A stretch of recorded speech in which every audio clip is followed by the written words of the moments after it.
الحمد لله رب العالمين والصلاة والسلام على أشرف الأنبياء والمرسلين وعلى آله وأصحابه أجمعين وعلى من تبعهم بإحسان إلى يوم الدين. أما بعد، أعوذ بالله السميع العليم من الشيطان الرجيم من همزه ونفخه ونفسه. قل هذه سبيلي أدعو إلى الله على بصيرة أنا ومن اتبعني وسبحان الله وما أنا من المشركين. محترم بھائیوں، جیسے گفتگو کے اختتام پر میں نے بتایا تھا کہ آنے والے اس محاضرے میں مجھے آپ کے سامنے گفتگو کرنی ہے پیارے نبی صلی اللہ علیہ وسلم کی دعوت کے سلسلے میں. نبی کریم صلی اللہ علیہ وسلم کو اللہ تبارک و تعالیٰ نے ساری دنیا کا رہنما اور رہبر بنا کے بھیجا. اب رہتی دنیا تک کے لیے، جب تک یہ زمین قائم ہے، یہ دنیا قائم ہے، رشد و ہدایت اگر کہیں سے مل سکتی ہے تو وہ صرف آپ صلی اللہ علیہ وسلم کی شخصیت، آپ کی ذات گرامی ہے. آپ صلی اللہ علیہ وسلم دنیا میں 63 سال رہے، 60 پر 3 سال، 40 سال نبوت سے پہلے کے، 23 سال نبوت کے بعد کے. نبوت سے پہلے کے جو 40 سال ہیں نا، یہ دراصل آپ کے سچے نبی ہونے کا بہت بڑا ثبوت، کیونکہ پیارے نبی صلی اللہ علیہ وسلم 40 سال کی عمر میں نبی بنائے گئے، لیکن یہ جو 40 سال تک کا جو زمانہ ہے، 40 سال تک کی جو عمر ہے، ایک ایسے معاشرے اور سماج میں آپ نے گزاری جہاں قدم قدم پر برائیاں تھیں، قدم قدم پہ بگاڑ تھا، قدم قدم پہ فتنے تھے. لیکن آپ دیکھیں گے کہ اللہ نے آپ کو روز اول سے اپنے حفظ و امان میں رکھا. ایسے بگڑے ہوئے سماج میں رہ کر بھی پورے 40 سالوں میں نبی کریم صلی اللہ علیہ وسلم نے کسی برائی میں اپنے سماج اور معاشرے کا ساتھ دیا ہو، یہ آپ کو کہیں نہیں نظر آئے گا. اسی لیے جب نبی بنے آپ، تو آپ نے اپنی اس 40 سالہ زندگی کو اپنی نبوت کی دلیل اور ثبوت کے طور پہ پیش کیا تھا اور کہا تھا فَقَدْ لَبِثْتُ فِيكُمْ عُمُرًا مِّن قَبْلِهِ.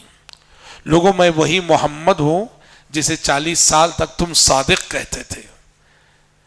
میں وہی محمد ہوں جسے 40 سال تک تم امین کہتے تھے.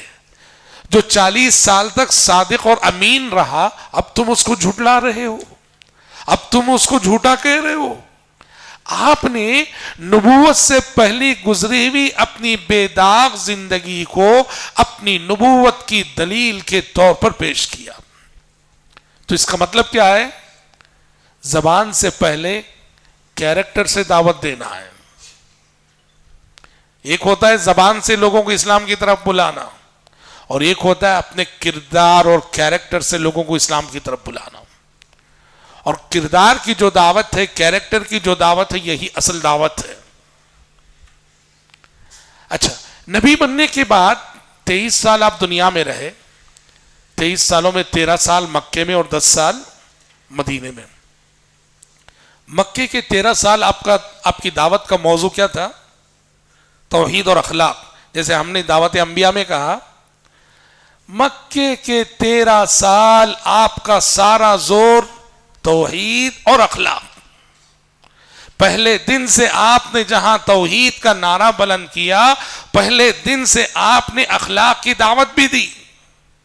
وَالضُّحَىٰ وَاللَّيْلِ إِذَا سَجَىٰ کب نازل ہوئی بھائی؟ وہ ایک دم شروع میں جب آپ نبی بنائے گئے نا، ابتدائی ایام میں نازل ہوئی. اور اس میں آپ دیکھیں گے اخلاق کی کیسی تعلیمات ہیں. فَأَمَّا الْيَتِيمَ فَلَا تَقْهَرْ وَأَمَّا السَّائِلَ فَلَا تَنْهَرْ وَأَمَّا بِنِعْمَةِ رَبِّكَ فَحَدِّثْ. اے پیغمبر، یتیم کو جھڑکیے مت، کسی مانگنے والے سائل کو ڈانٹیے مت، اور آپ پر اپنے رب کا جو احسان ہوا ہے اس احسان کو لوگوں کے سامنے بیان کرتے رہیے. بالکل نبوت کا آغاز ہے اور توحید کے ساتھ ساتھ آپ کو اخلاقی تعلیمات دی جا رہی ہیں، تو 13 سال آپ کی دعوت کا موضوع توحید اور اخلاق، توحید اور اخلاق. ہاں، مدینے کے 10 سال حلال حرام، جائز ناجائز، نکاح طلاق خلا، بیع و شراء، خرید و فروخت، نماز کا اجتماعی نظم، روزوں کی فرضیت، زکوٰۃ کی فرضیت، حج کی فرضیت، سارا دین کہاں آیا؟ مدینے کے 10 سالوں میں. مکے کے 13 سال آپ صلی اللہ علیہ وسلم کا سارا زور توحید اور اخلاق پہ رہا.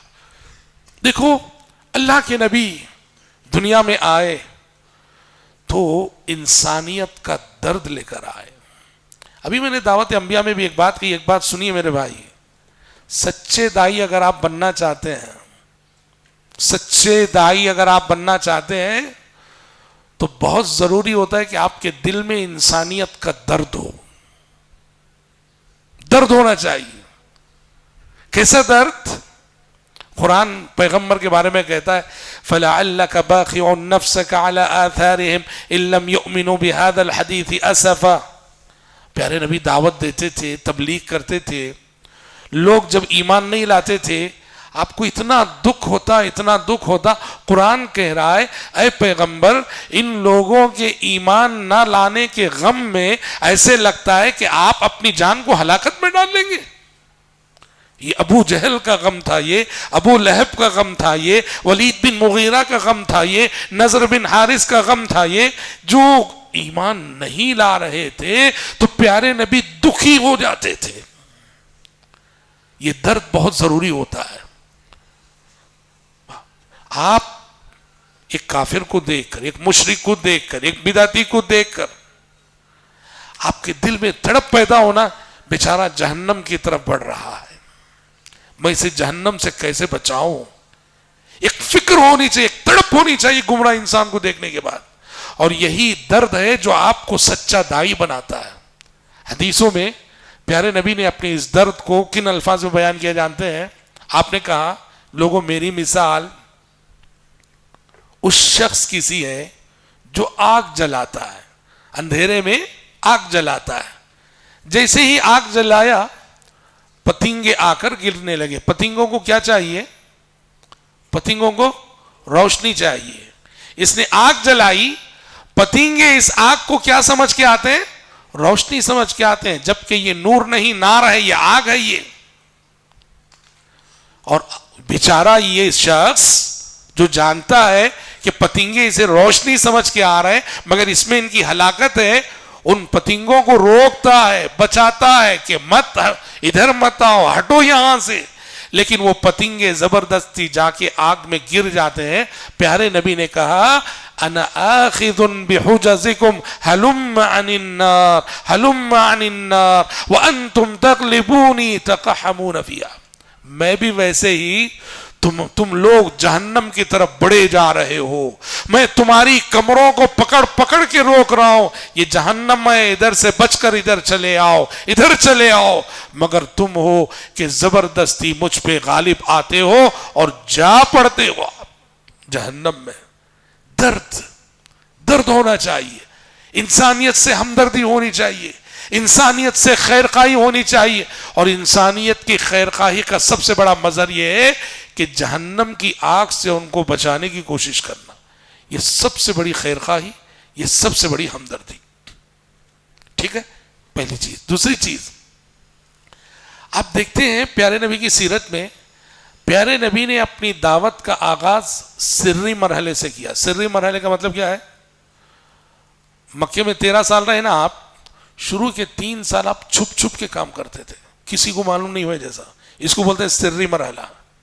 جہری مرحلہ بولتے اوپن ہو کے کام کرنا، علل اعلان لوگوں کے سامنے. لیکن سری مرحلہ کیا تھا؟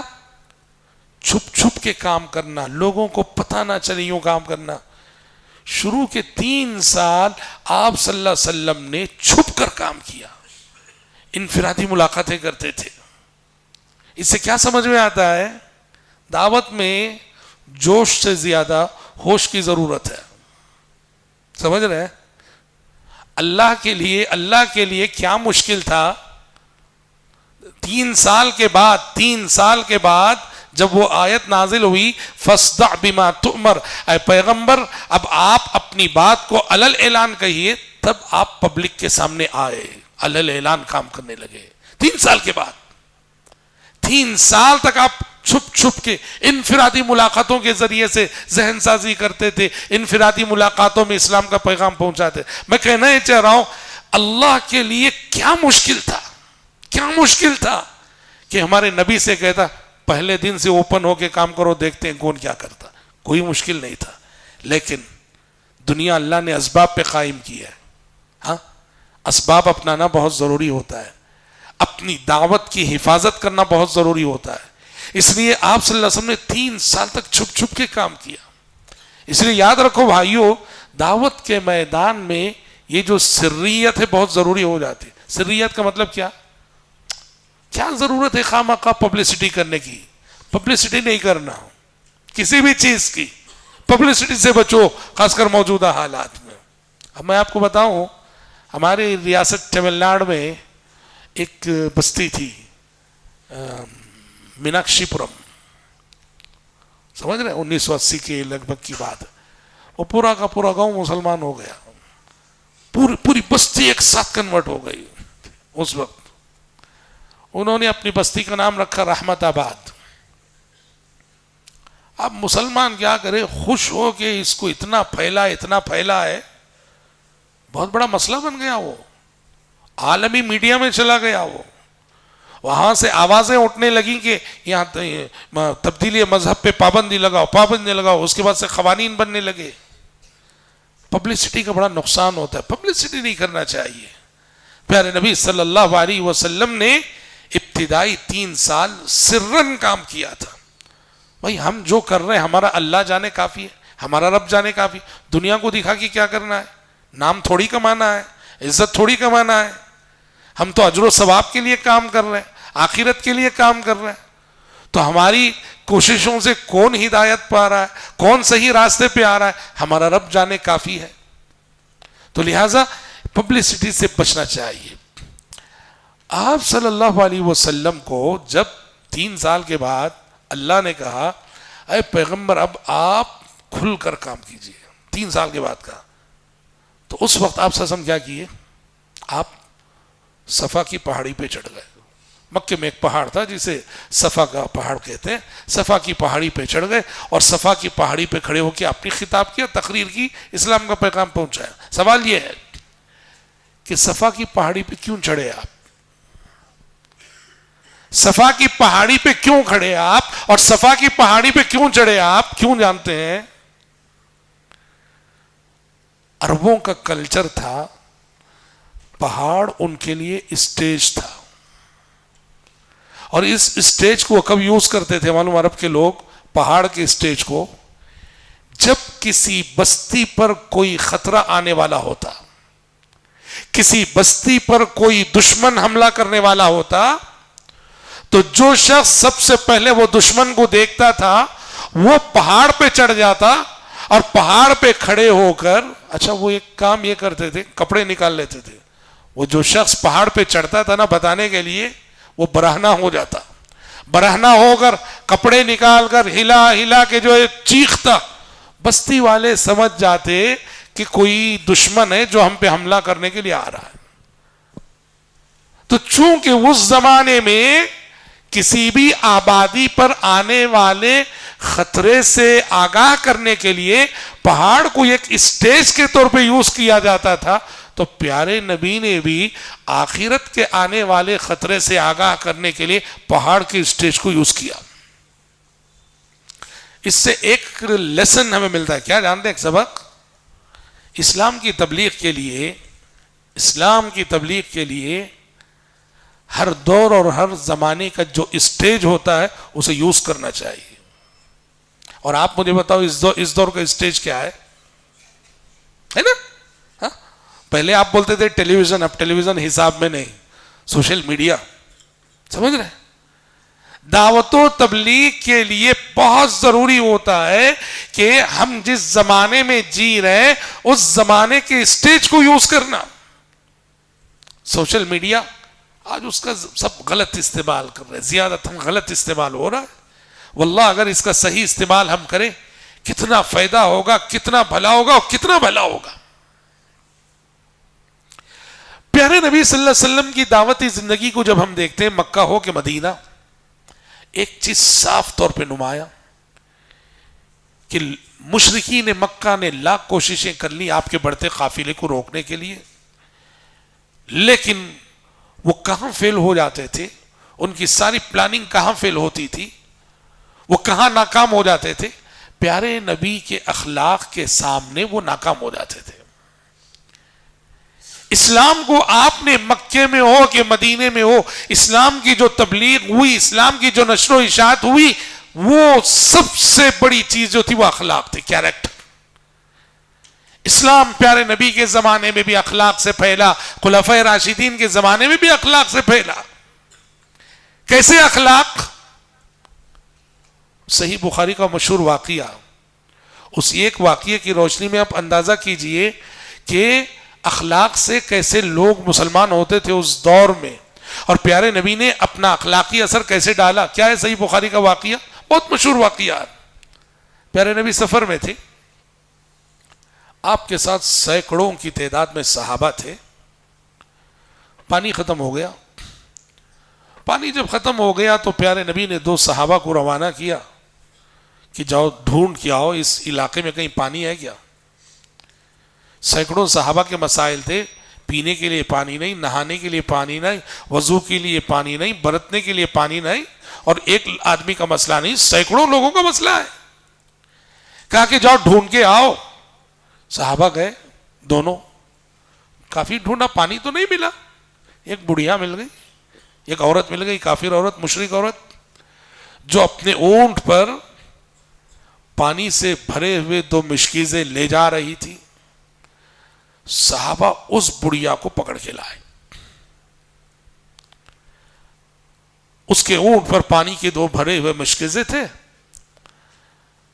پیارے نبی نے اس کے پانی میں اپنا ہاتھ رکھا، اور جیسے ہی ہاتھ رکھا آپ کی انگلیوں کے درمیان سے پانی کے چشمے ابلنے لگے، معجزانہ طور پر۔ پیارے نبی نے ہاتھ رکھا ہوا ہے اس پانی میں، پانی کے چشمے ابل رہے ہیں آپ کی انگلیوں سے۔ آپ نے صحابہ سے کہا جس کی جو جو ضرورتیں پوری کر لو۔ جس کو پینا تھا اس نے پی لیا، جس کو نہانا تھا اس نے نہا لیا، جس کو وضو کرنا تھا کر لیا، جس کو برتنا تھا برت لیا، جس کو اسٹور کرنا تھا کر لیا۔ اور راوی حدیث کہتے ہیں سینکڑوں لوگوں کی ضرورتیں پوری ہونے کے باوجود اس عورت کا پانی جیسا کا ویسا رہا، اس میں ایک قطرہ کمی نہ آئی۔ معجزہ، معجزہ ہوا۔ عہد نبوت میں کئی بار ایسا معجزہ، وقت ضرورت دودھ میں برکت آ گئی، وقت ضرورت کھانے میں برکت آ گئی۔ اس کے بعد کیا ہوا؟ پھر بھی بیچاری عورت جو کہیں جا رہی تھی پکڑ کے لائی گئی، تو آپ صلی اللہ علیہ وسلم نے صحابہ سے کہا ہم نے اس کے پانی سے فائدہ اٹھایا، اس کی اجرت دے دو اس کو۔ صحابہ نے اجرت دے دی، کسی نے کھجوریں دی، کسی نے ستو کا آٹا دیا، جسے جو چیز میسر تھی دے دی۔ وہ عورت خوش ہوئی، ایک تو پانی بھی بچا، پانی بھی کوئی خرچ نہیں ہوا، اور دوسرے مفت میں اتنی بھاری اجرت مجھے ملی، خوش ہو کے اپنی بستی چلی گئی۔ اس واقعے میں عبرت کا پہلو یہ ہے، حدیث کے راوی کہتے ہیں اس واقعے کے بعد پیارے نبی جب بھی جنگ کے لیے فوجیں روانہ کرتے تھے تو صحابہ کو بلاتے، کہتے دیکھو وہ عورت جس کے پانی سے ہم نے ایک مرتبہ فائدہ اٹھایا تھا سفر میں، اس عورت کی بستی پہ حملہ مت کرو۔ اب مسلمان جا رہے تھے، حملے کر رہے تھے، چاروں طرف مسلمانوں کے حملے، اور مسلمانوں کے حملوں سے اگر کوئی گاؤں بچا ہے، کوئی بستی بچی ہے، تو بس یہ ایک گاؤں ہے جو اس بڑھیا کا گاؤں، اس بڑھیا کی بستی۔ اس بڑھیا نے بھی دیکھا، اس کے گاؤں والوں نے بھی دیکھا کہ چاروں طرف مسلمانوں کے حملے ہو رہے ہیں، اور ہمارے حملوں، ان کے حملوں سے کوئی بچے ہیں تو ہم ہیں۔ بڑھیا سمجھ گئی کہ وہ جو پانی سے فائدہ اٹھایا ہے نا، اس احسان کا بدلہ ہمیں دے رہے ہیں کہ ہماری بستی پہ حملہ نہیں ہو رہا ہے۔ اس بڑھیا نے گاؤں والوں کو جمع کیا، قبیلے والوں کو جمع کیا اور کہا کہ لوگوں نہیں دیکھ رہے ہو کیا، ہمارے چاروں طرف مسلمانوں کے حملے ہو رہے ہیں، مسلمانوں کے حملوں سے بچے ہیں تو صرف ہم۔ جانتے ہو کیوں؟ کیونکہ ایک مرتبہ میرے پانی سے انہوں نے فائدہ اٹھا لیا تھا۔ کہا پانی کے احسان کا اتنا بھاری بدلہ اگر وہ دے رہے ہیں تو کتنا اچھا مذہب ہوگا، یہ کتنا اچھا دین ہوگا یہ جس کی یہ تعلیمات ہے۔ بڑھیا نے قبیلے والوں سے کہا کیوں نہ ہم سب اس پیارے مذہب کو قبول کر لیں۔ سارا کا سارا قبیلہ مسلمان ہو گیا، کوئی دائی نہیں گیا، کوئی مبلغ نہیں گیا، کسی نے جا کے اسلام کی طرف نہیں بلایا، پورا گاؤں، پورا قبیلہ، پوری بستی صرف ایک اخلاق سے، پیارے نبی نے جو پانی کے احسان کا اتنا بھاری بدلہ دیا، ان اخلاق سے آپ صلی اللہ علیہ وسلم نے اسلام کی تبلیغ کی، نشر و اشاعت کی۔ اچھا، آپ صلی اللہ علیہ وسلم کی دعوت میں ایک چیز صاف طور پہ نظر آتی ہے، وہ کیا ہے جانتے ہیں؟ محنت، کوشش اپنی جگہ، محنت اور کوشش کے ساتھ ساتھ بھائیوں یہ بات یاد رکھنا، محنت اور کوشش کے ساتھ ساتھ جس کے پیچھے آپ محنت کر رہے ہیں اس کی ہدایت کے لیے اللہ سے دعا کرنا۔ دعا کا دعوت سے بڑا گہرا تعلق ہے، دعوت کا دعا سے بڑا گہرا رشتہ ہے۔ آپ صرف اپنی صلاحیت، اپنی مہارت، اپنی محنت، اپنی کوشش نہیں، یہ دلوں کو بدلنے کا کام ہے، اور دلوں کو بدلنے والی ذات اللہ کی ذات ہے۔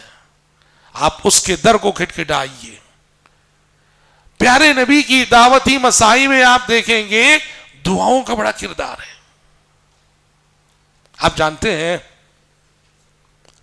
حضرت عمر جیسی شخصیت جو اسلام سے قبل پیارے نبی کے اتنے بڑے دشمن تھے، مسلمان ہوئے۔ کیسے مسلمان ہوئے؟ وہ جو واقعہ بیان کیا جاتا ہے بہن وہی کا، وہ سندن ضعیف ہے۔ حضرت عمر کے قبول اسلام کا سبب پیارے نبی کی دعا ہے۔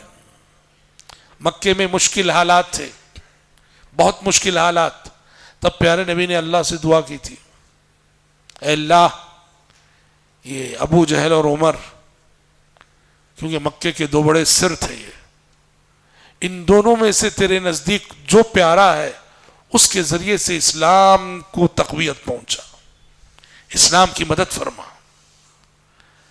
پیارے نبی کی اس دعا کے بعد وہ ناممکن بات ممکن ہو گئی جسے مسلمان سمجھتے تھے ناممکن ہے، کیونکہ حضرت عمر اتنے بڑے دشمن تھے، صحابہ سوچ بھی نہیں سکتے تھے انہوں بھی مسلمان ہو سکتے کیا۔ اندازہ کرو ایک واقعے سے، دو میاں بیوی صحابہ میں سے ہجرت کر رہے تھے، عامر اور لیلہ، بیوی کا نام لیلہ تھا، شوہر کا نام عامر تھا رضی اللہ عنہما۔ عامر اور لیلہ ہجرت کر رہے تھے، سامنے سے عمر آ گئے، ابھی عمر اسلام نہیں لائے تھے، تب کی بات ہے۔ بیوی نے، لیلہ نے اپنے شوہر عامر سے کہا وہ دیکھو عمر آ رہا ہے، ابھی وہ ہمیں روکے گا، پکڑے گا، جکڑے گا، مارے گا۔ عمر آئے، پوچھا کہاں جا رہے ہو؟ دونوں نے کہا ہم ہجرت کر رہے ہیں۔ یہ سن کر عمر کچھ نرم جملہ بول کر آگے بڑھ گئے۔ اب عامر اور لیلہ کو تو یہ امید تھی کہ یہ تو اب ہمیں روکیں گے، پکڑیں گے، جکڑیں گے، ویسا تو نہیں ہوا۔ تو عمر جب ایک نرم گفتگو کر کے آگے چلے گئے، اب میاں بیوی آپس میں گفتگو کر رہے ہیں، لیلہ بیوی نے اپنے شوہر عامر سے کہا لگتا ہے عمر کا دل اسلام کے لیے نرم ہو چکا ہے، لگتا ہے عمر کا دل اسلام کے لیے نرم ہو چکا ہے۔ دیکھے نہیں آپ، نہ روکے، نہ ٹوکے، نہ غصہ کیا، نہ ڈانٹا، تو لگتا ہے کہ ان کا دل نرم ہو رہا ہے اسلام کے لیے۔ تو حضرت عامر کیا جواب دیا اپنی بیوی لیلہ کو؟ کیا تم سمجھتی ہو کہ عمر مسلمان ہو جائے گا؟ اللہ کی قسم جب تک عمر کی گدھی مسلمان نہیں ہوگی عمر مسلمان نہیں ہوگا. کیا مطلب؟ حضرت عمر کے گدھے کا مسلمان ہونا جتنا ناممکن تھا ان کے نزدیک ایک جانور اسلام قبول کرے اتنا ہی ناممکن تھا حضرت عمر کا اسلام لانا ان کے نزدیک. لیکن وہ ناممکن بات ممکن ہو کر رہی. کیسے؟ پیارے نبی کی دعا سے. اس لیے حضرت عبداللہ بن مسعود وغیرہ فرماتے تھے کہ ما زلنا اعز منذ اسلم عمر. جس دن عمر مسلمان ہوئے اس دن سے ہم مکے میں سر اٹھا کے شان سے جینے لگے. ایک طاقت مل گئی اسلام کو حضرت عمر کے اسلام لانے سے. تو دعا کا دعوت سے بہت گہرا تعلق ہے. حضرت طفیل آپ جانتے ہیں، طفیل بن عمر دوسی مکے کے بہت بڑے شاعر، عرب کے بہت بڑے شاعر، پیارے نبی کی خدمت میں آئے، مسلمان ہوئے. مسلمان ہونے کے بعد پیارے نبی صلی اللہ علیہ وسلم نے ان کو ان کے اپنے قبیلے دوس کی جانب دائی بنا کے بھیجا. کہا کہ طفیل اب تو تم مسلمان ہو گئے ہو، جاؤ اپنے قبیلے میں کام کرنا. حضرت طفیل رضی اللہ عنہ گئے اور جا کے جو ہے تبلیغ کی اپنے قبیلے میں. کوئی مسلمان نہیں ہوا، کسی نے ان کی بات نہیں مانی حضرت طفیل کی. تو واپس پیارے نبی کی خدمت میں آئے اور آ کے طفیل نے کہا یا رسول اللہ ان دوسا قد عصت وابت فادعوا اللہ علیہا. بخاری میں حدیث ہے. آ کے حضرت طفیل نے کہا اللہ کے نبی، قبیلے دوس جو میرا قبیلہ ہے، گیا میں، کوشش کیا میں، تبلیغ کیا میں، پر یہ ایک شخص بھی میری بات نہیں مانا. اے اللہ کے نبی میں آپ سے ریکویسٹ کرتا ہوں کہ میرے قبیلے دوس پر بددعا کر دیجئے، کیونکہ اس نے اسلام کی قبول کرنے سے انکار کر دیا، بددعا کر دیجئے. انہوں نے درخواست کی بددعا کر دیجئے. تو ان کی درخواست سننے کے ساتھ پیارے نبی اٹھ کھڑے ہوئے، قبلہ رو ہو گئے، دونوں ہاتھ اٹھائے. دعا کے آداب میں سے سمجھ رہے، دعا کے آداب میں سے قبلہ رو ہو کے کرنا، ہاتھ اٹھا کے کرنا. لوگوں نے کہا ہلکو ہلکو، لوگوں نے کہا کہ طفیل نے قبیلے دوس پر بددعا کی درخواست کر دی اور ان کی درخواست قبول کرتے ہوئے پیارے نبی اٹھ کھڑے ہوئے، قبلہ رو ہو چکے، ہاتھ اٹھا دیے. اب تو برباد ہو گیا قبیلے دوس کہ نبی اب بددعا کریں گے.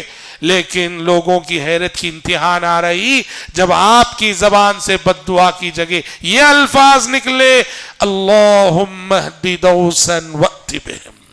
اے اللہ قبیلے دوس کو ہدایت دے دے اور انہیں مطیع و فرما بردار بنا کر میری خدمت میں لے آؤ. اللہ اکبر. اب پیارے نبی نے طفیل سے کہا طفیل اب جاؤ. ہاں دیکھ رہے ہیں دعا، پہلے بھی تو گئے تھے وہ، لیکن اب جانا کچھ اسپیشل ہے. کیوں؟ اب خاص دعا ہو چکی ہے. کہا اب جاؤ. اور اب جو گئے حضرت طفیل واللہ بڑا نتیجہ نکلا. قبیلے دوس کے بے شمار افراد مسلمان ہوئے. صحابی رسول حضرت ابو ہریرہ رضی اللہ عنہ کا قبول اسلام بھی اللہ کے فضل کے بعد انہی کی کوششوں کا مرہون منت تھا. تو بھائیو یہ بات یاد رکھنا، کئی واقعات ہیں جہاں دعوت کا دعا سے بہت گہرا. اچھا خود ہمارے جلیل القدر صحابی حضرت ابو ہریرہ رضی اللہ عنہ، ان کی ماں حضرت ابو ہریرہ جب مسلمان ہوئے نا تو حضرت ابو ہریرہ کے لیے بہت بڑی پریشانی یہ تھی کہ ماں اسلام نہیں لا رہی تھی، جبکہ وہ ماں سے بہت پیار کرتے تھے، ماں سے بڑی محبت کرتے تھے. ایک تو ماں اسلام نہیں لا رہی تھی، اور دوسرا مسئلہ یہ کہ ماں پیارے نبی کو گالیاں دیتی تھی، پیارے نبی کو برا بھلا کہتی تھی، گالیاں دیتی تھی. حضرت ابو ہریرہ سے رہا نہیں جاتا تھا، نبی کو گالیاں دے رہی ہے جسے وہ ماں سے زیادہ چاہتے ہیں، مگر کیا کریں گی، گالی دینے والی بھی ماں ہے، اسے کیسے چپ کرے.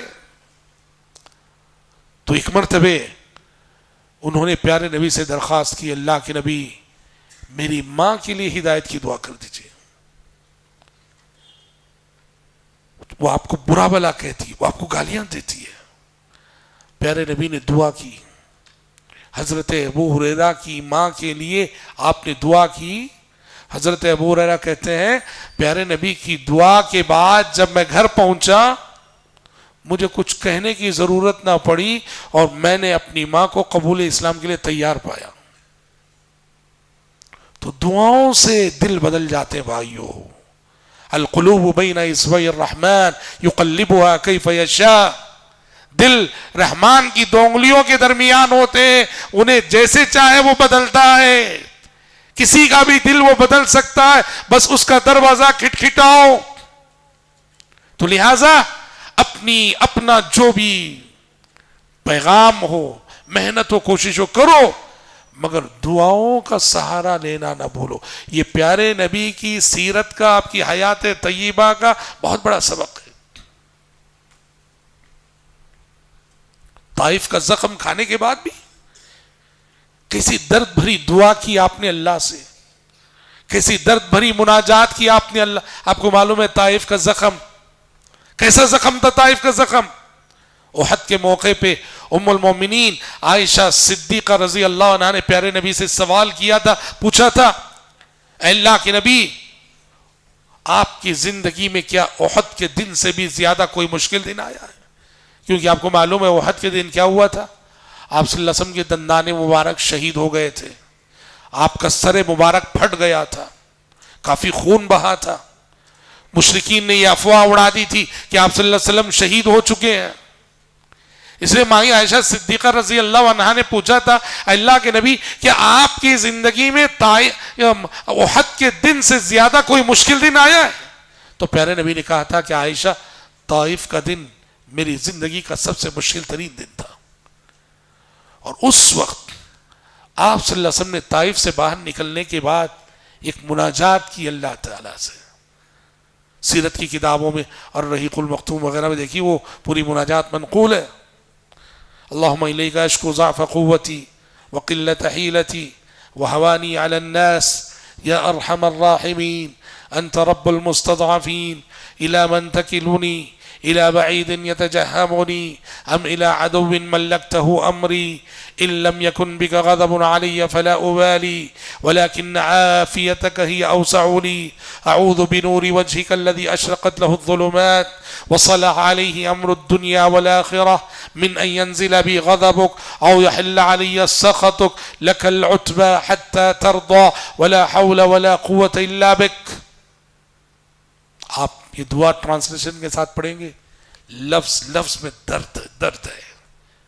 طائف کا جو زخم ملا تھا نا، طائف کے اوباشوں نے، طائف کے بدماشوں نے آپ کی شان میں جو گستاخیاں کی تھی نا، اس کا درد اس دعا کے لفظ لفظ سے چھلکتا ہے۔ تو یاد رکھنا دعا کا دعوت سے بہت گہرا رشتہ اور تعلق ہے۔ دعا اور دعا کا دعوت سے بہت گہرا تعلق ہے۔ آپ کامیاب داعی اور کامیاب مبلغ تب بنیں گے جب رشتہ اللہ سے آپ کا مضبوط ہو۔ آپ صلی اللہ علیہ وسلم کی زندگی، آپ کی داعیانہ زندگی کا ایک پیغام یہ بھی ہے کہ آپ دین کے داعی ہیں، دین کے مبلغ ہیں، تو ضروری نہیں کہ آپ ہمیشہ اللہ کی نصرت دیکھتے رہیں، مدد دیکھتے رہیں، نہیں نہیں نہیں نہیں۔ آپ دین کے داعی اور دین کے مبلغ ہیں تو آپ کی زندگی میں امتحانات بھی آ سکتے ہیں اور آئیں گے، آزمائشیں آ سکتے ہیں اور آئیں گی، اور آزمائشیں اسی کی زندگی میں آتی ہیں جو بڑا ہوتا ہے، جو اللہ کی نظروں میں محترم ہوتا ہے، جو اللہ کی نظروں میں مقبول ہوتا ہے۔ ان اشد الناس ابتلاء الانبیاء ثم الامثل فالامثل، کہا کہ اللہ کے نزدیک سب سے سخت امتحان پیغمبروں کا ہوتا ہے، سب سے بڑی آزمائش پیغمبروں کی ہوتی ہے، ثم الامثل فالامثل، پھر جو نیکی اور تقوی میں جتنا بلند ہوتا ہے اس کی آزمائش اتنی زیادہ سخت ہوتی ہے۔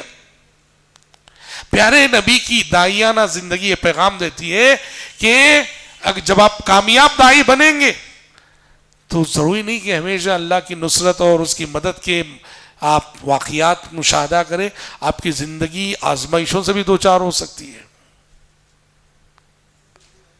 لیکن وہی یہ بھی ہے کہ آزمائشیں جب آتی ہیں آپ اس پہ صبر کرتے ہیں تو آزمائشوں کے بعد ملنے والا انعام بھی اتنا ہی بڑا ہوتا ہے. آزمائشیں کیا ہیں؟ دیکھیے پیارے نبی کی زندگی کا ایک مرحلہ ایسا آیا، ہم سمجھتے ہیں کہ وہ آپ کی زندگی کا سب سے مشکل ترین مرحلہ تھا. وہ کب ہے؟ ابھی ہم نے طائف کا ذکر کیا. یہ جو مرحلہ ہے آپ دیکھیں گے پے در پے آزمائشیں آئیں، ہر آزمائش دوسری سے بڑی، ہر امتحان دو پہلے سے بڑا. کیا ہے یہ آزمائش؟ مکے میں کافروں نے مل کر کیا کیا تھا؟ مسلمانوں کا سوشل بائیکاٹ کیا تھا.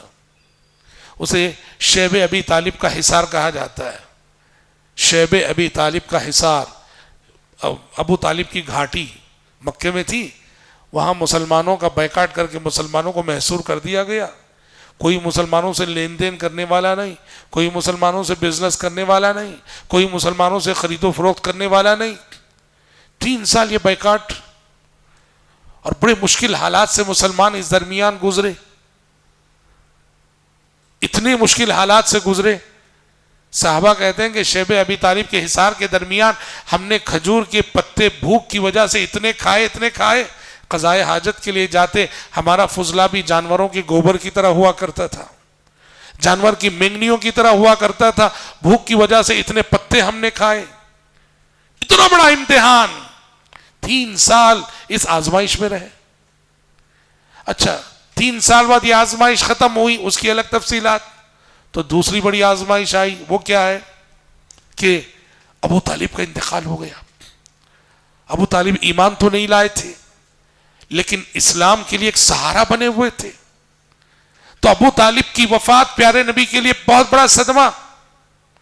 اچھا یہ دوسرا امتحان، ابھی اس کا دکھ کم نہ ہوا تھا، ایک تیسری آزمائش آئی، حضرت خدیجہ کا انتقال ہو گیا. حضرت خدیجہ جو مکے میں اسلام کا، دعوت اسلام کا مضبوط ترین سہارا تھی. یہ 3 آزمائشوں سے گزرنے کے بعد پیارے نبی نے طائف کا رخ کیا تھا، اور آپ جانتے ہیں کہ طائف میں آپ کے ساتھ کیا سلوک ہوا. تو یہ پیارے نبی کی زندگی کا ایک ایسا مشکل ترین مرحلہ تھا جہاں پے در پے امتحان کے بعد امتحان، آزمائش کے بعد آزمائش، اور ہر آنے والا امتحان گزرے ہوئے امتحان سے بڑا. لیکن اللہ کا قانون ہے. کیا قانون؟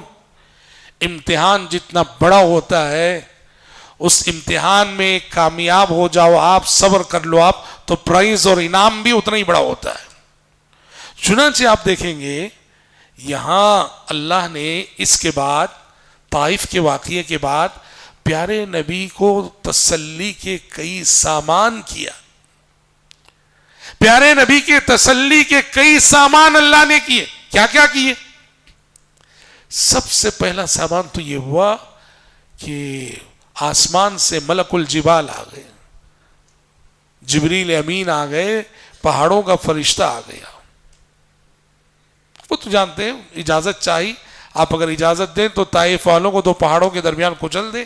آپ صلی اللہ علیہ وسلم نے کہا تھے نہیں مجھے یہ نہیں تو ان کی آنے والی نسلیں ایمان لائیں گی، یہ نہیں تو ان کی آنے والی نسلیں ایمان لائیں گی.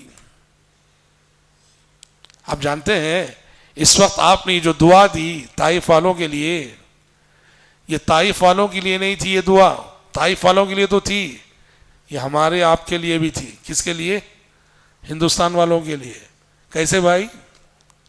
اس لیے کہ ہندوستان میں سب سے پہلے اسلام جن لوگوں کے ذریعے آیا اس میں محمد بن قاسم الثقفی، اور یہ ثقفی قبیلہ بنو ثقیف کہاں رہتا تھا؟ طائف میں رہتا تھا. محمد بن قاسم الثقفی جو اسلام کو لے کر آنے والے تھے، یہاں اولین اسلام کی کرنیں جن لوگوں سے پہنچی اس میں محمد بن قاسم الثقفی، اور وہ اسی قبیلے بنو ثقیف کے تھے جو طائف میں رہتا تھا. تو جب طائف میں پیارے نبی نے یہ کہا مجھے امید ہے یہ نہیں تو ان کی آنے والی نسلیں ایمان لائیں گی، یہ دعا کہیں نہ کہیں ہمارے ملک کے لیے بھی تھی. تو پہلا تو یہ فرشتہ آ گیا. فرشتہ جب آتا ہے تو بڑی تسلی ملتی ہے، بڑا سکون ملتا ہے. تتنزل علیہم الملائکہ اللہ تخافوا ولا تحزنوا وابشروا بالجنۃ التي کنتم توعدون. تو تسلی کا پہلا سامان یہ کیا گیا کہ فرشتے کو آپ کی خدمت میں بھیجا گیا. دوسرا سامان کیا کیا جانتے ہیں اللہ تعالیٰ نے؟ راستے میں آپ لوٹ رہے تھے, ایک درخت کے نیچے بیٹھے آپ کچھ دیر آرام کرنے کے لیے, قریب میں ایک باغیچہ تھا. باغیچے والوں نے دیکھا کہ کوئی مسافر تھکا ماندہ بیٹھا ہے, تو باغیچے کے مالک نے اپنے غلام کا نام تھا عداس کو انگور دے کر بھیجا کہ کوئی مسافر بیٹھا ہے اس کو یہ انگور دے آؤ. عداس پہنچا پیارے نبی کے پاس, وہ نہیں جانتا کہ آپ نبی ہیں, اس نے آپ کو انگوریں دی. پیارے نبی نے بسم اللہ کہہ کے انگور کھائی. بسم اللہ جیسے ہی کا عداس دیکھتا رہ گیا. آپ صلی اللہ علیہ وسلم اس نے کہا کہ آپ بسم اللہ کہہ رہے. پیارے نبی نے کہا میں اللہ کا نبی ہوں, میں اللہ کا بھیجا ہوا رسول ہوں, تم کون ہو؟ اس نے کہا میں عداس ہوں. کہاں کے؟ کہا نینوا کا رہنے والا. تو جیسے ہی عداس نے نینوا کا نام لیا, پیارے نبی نے کہا اچھا میرے بھائی یونس علیہ السلام کی بستی کے ہو تم؟ یونس علیہ السلام نینوا کے تھے. تو عداس اس ملاقات میں مشرف اسلام ہو گئے.